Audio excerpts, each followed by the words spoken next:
బాలికల హక్కులు కాపాడటం అందరి బాధ్యతని జిల్లా బాలల సంరక్షణ అధికారి రాజేంద్ర ప్రసాద్ అన్నారు.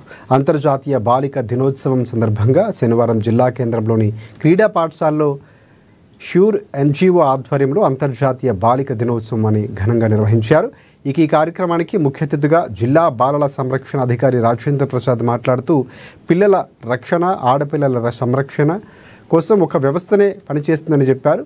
వారి కోసం ప్రత్యేకంగా JJB court, child line, ICPS, ష్యూరో ఎన్జీఓ పనిచేస్తున్నాయని తెలిపారు. ఆపదలో ఉన్నవారు ఎవరికీ భయపడకుండా డైల్ 1098 100 నెంబర్లకు కాల్ చేయాలని చెప్పారు. అనంతరం జిల్లా యువజన క్రీడల అభివృద్ధి అధికారి జక్కుల శ్రీనివాస్ మాట్లాడుతూ కష్టపడి చదువుతూ ఉన్నత స్థాయిలో ఎదగాలన్నారు. ఏ చిన్న సమస్య వచ్చినా నేరుగా తమ దృష్టికి తీసుకురావాలన్నారు. రాష్ట్ర స్థాయి, జిల్లా స్థాయిలో రాణించాలని ఆకాంక్షించారు. వాళ్ళ ఆలోచన వేరే ఉంటుంది. మోసం చేసే బయటకు వెళ్ళిన ఇప్పుడు మీకోసం చైల్డ్ హెల్ప్ లైన్ ఉంటుంది 1098. ఈ హెల్ప్ లైన్ యొక్క సేవలు కూడా మీరు వినియోగించుకోవాలి. అదేవిధంగా మీకోసం చైల్డ్ వెల్ఫేర్ కమిటీ ఉంటుంది.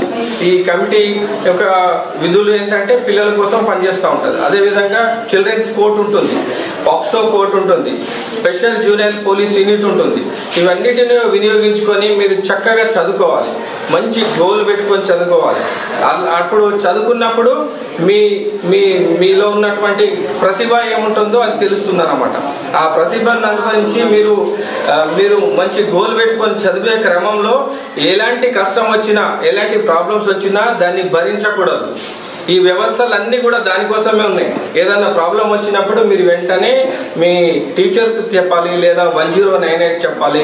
తర్వాత మీకున్నటువంటి ఇవన్నీ వ్యవస్థలను వినియోగించుకొని మీరు సంపూర్ణంగా డెవలప్మెంట్ కావాలి. మీ డెవలప్మెంట్ కోసం ఈ వ్యవస్థలన్నీ ఉన్నాయి. స్కూల్లో ఉంటేనే చైల్డ్ రైట్స్ ఉంటాయి. స్కూల్ నుంచి బయటకు వెళ్తే రైట్స్ ఏముండవు. కొన్ని రోజులు మీరు స్కూల్ నుంచి వెళ్ళలేదనుకోండి, చక్కగా చదువుకోలేదనుకోండి, తల్లిదండ్రులు ఏమనుకుంటారో తెలుసా? ఈ పాప చదువుతలేదు కాబట్టి ఇప్పుడు పెళ్లి చేద్దాం అనుకుంటారు. చైల్డ్ మ్యారేజ్ కోసం ప్లాన్ చేస్తారు. వాళ్ళ ఆలోచన వాళ్ళు పెట్టుకుంటారు. అందుకని అలాంటి ఆలోచన రాకుండా 18 సంవత్సరాలు, 21 సంవత్సరాలు అన్నది కాకుండా సంవత్సరాలతో మనకు పని లేదు. చక్కగా మీరు మీ కాళ్ళ మీద నిలబడేంత వరకు, మీ గోల్ను రీచ్ అయ్యేంత వరకు చదువుకోవాలి. దాని విషయంలో ఎప్పుడు కూడా వెనుకకు రావద్దు, ఎప్పుడు కూడా భరించకూడదు. ఎవరైనా ఏమని అన్నప్పుడు వెంటనే తెలియజేయాలి. చెప్పకపోవడం వల్ల ఏమవుతుందంటే, ఇప్పుడు సపోజ్ ఎవరైనా ఆటో డ్రైవర్ కానీ ఎవరైనా మీకు ఏదైనా అన్నప్పుడు మీరు చెప్పలేదనుకోండి, ఆయన మెల్లమెల్లగా మీతో తప్పు